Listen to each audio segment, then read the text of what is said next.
Once again, Democrats are calling for the impeachment of Justice Clarence Thomas, this time in connection with a ProPublica report that came out suggesting that some sort of improprieties may have taken place regarding a series of vacations and dinners that Justice Thomas took with a Republican mega donor that the donor paid for over the course of the last 20 years or so.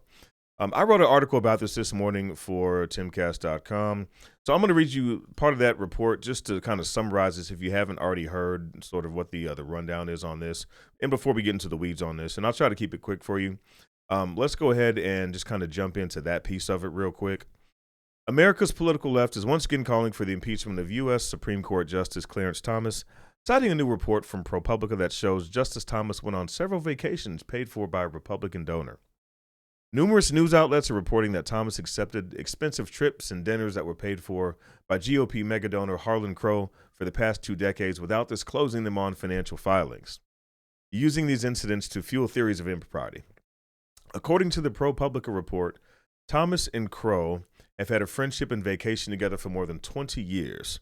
Some of that travel has included accommodations on Crow's super yacht and Bombardier Global 5000 private jet. The extent and frequency of Crow's apparent gifts to Thomas have no known precedent in the modern history of the U.S. Supreme Court, ProPublica stated. These trips appeared nowhere on Thomas's financial disclosures. His failure to report the flights appears to violate a law passed after the Watergate that requires justices, judges, members of Congress, and federal officials to disclose most gifts, two ethics law experts said. Now, I'll show you how I came across this document, but there's a U.S. government document, it's a federal form called the Filing Instructions for Judicial Officers and Employees, and that outlines exemptions to the reporting requirements for judges. And it shows that for friends, as long as a gift is, quote unquote, commensurate with the occasion and the relationship, it may be subject to exclusion from that rule, which may apply to the situation here with Justice Thomas. So as I was writing this piece, I saw this tweet from Greg Price on Twitter. I'll read this to you real quick. He's the one that kind of put me on to the federal document I'm about to show you next. I read the latest high-tech lynching of Clarence Thomas for going on vacation with his rich friend, Greg wrote.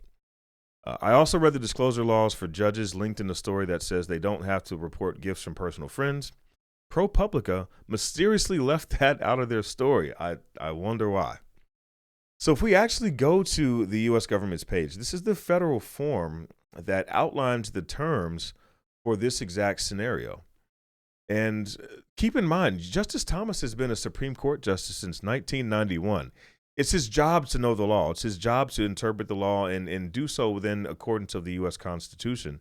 So it's very unlikely that he would have engaged in any sort of ethical violation regarding this particular law. And again, the sections we're getting ready to get into seem to allow a couple carve-outs that would be his rightful exemption to those specific gifting provisions. So the first one, I'm going to start about halfway into this paragraph here.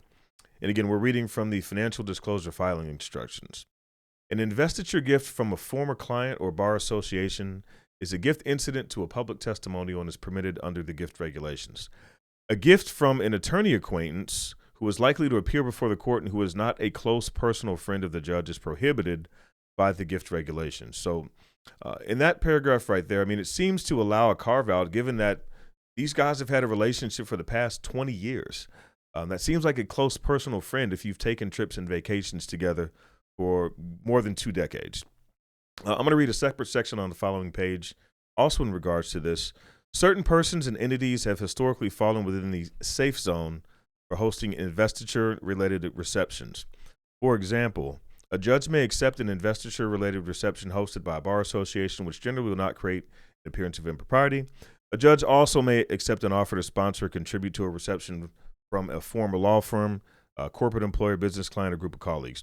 Under the gift regulations, such an offer may be properly considered either 1, a gift from a friend, assuming the gift is commensurate with the occasion and relationship, or 2, a gift incident to a public testimonial.